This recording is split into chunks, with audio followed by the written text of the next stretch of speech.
Howdy folks, just wanted to show off a rig I just finished for a customer, special order. This is my style of holster with a more standard holster strap than what I normally do. This is my rig that's getting kind of old at this point, and I use it all the time, but usually I do that. I got that.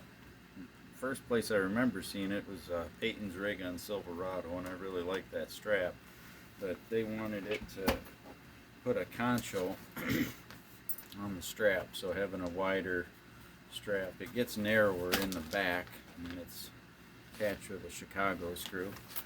Got an extra long leg tie that can be trimmed to size, or you can wind it up like this. If I can keep it in the camera shot and do this.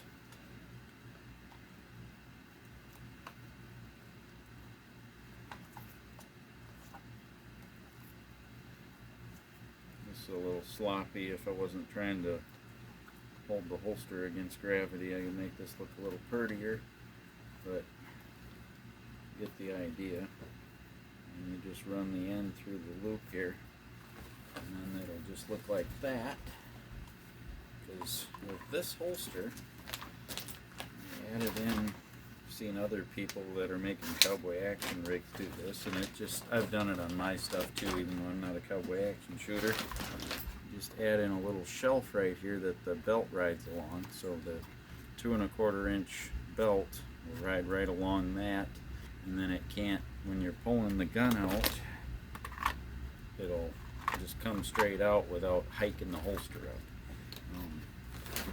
They're using Ruger Wranglers. I've got a Chiappa and a Rough Rider, so I've made it to fit the Chiappa kind of tight. And the Rough Rider, there is zero retention. It slides right in and out of there. Wrangler should be either almost identical to this or just slightly larger in the back of the frame.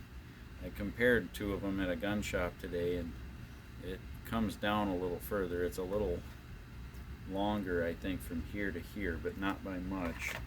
But the Chiappa is quite a bit bigger in every way, and that fits in there a little bit tight and then sits up a little higher, which with the Wrangler that should sit more where this is sitting, which is kind of where you want it.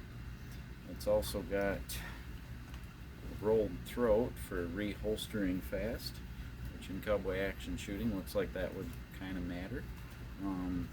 My standard crisscross X for lace, and the buckle keeper and the billet.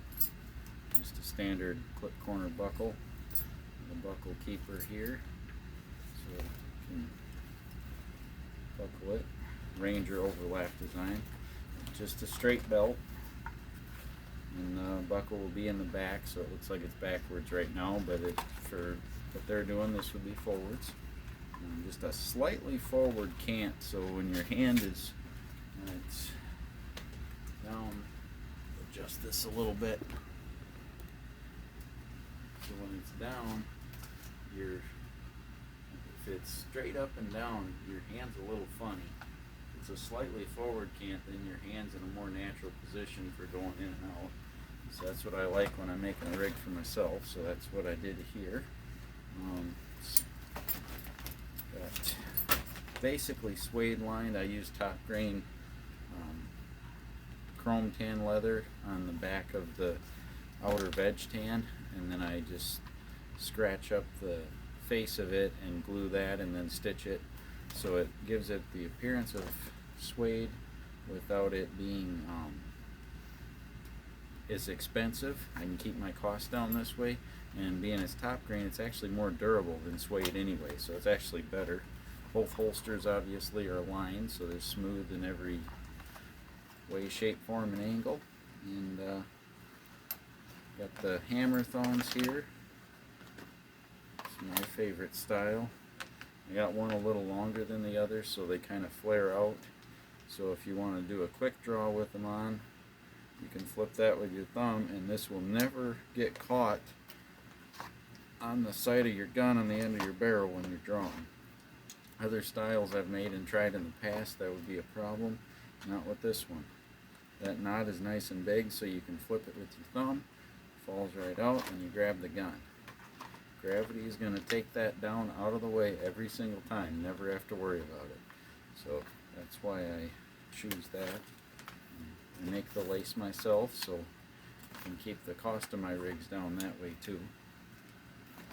So this entire rig with this is going to, depending on on belt length and all that, for 2 holsters, depending on whether you want with the drop loop or without them, it's going to run you about $150 for a belt with no bullet loops. It's going to run you about $160 with bullet loops. It could all vary within 10 or 20 bucks depending on what you want. For a rig like this with the bullet loops and the drop loops and everything, I'm usually going to be charging about $180 plus shipping, of course. So that's just kind of a rundown of the kind of stuff I do for single action 22s. And if you want to get a hold of me, my email is in my channel description. You can just email me there. I check that email at least once a day, and then I'll get back to you and we can go from there. So if you are in the market for a somewhat budget friendly but yet durable Western rig for any single action 22s, this Chiappa is about the biggest kind that's made, so I'll be able to accommodate that. I also can make holsters for 1851 Navies, 1860 Armies, and the Remington New Model Army. I've got different length Heritage Rough Riders from 4 3/4 up to 9 inch, so I can make those. But yeah, that's what I'm about. And if anybody's in the market, just send me an email. Thanks for watching.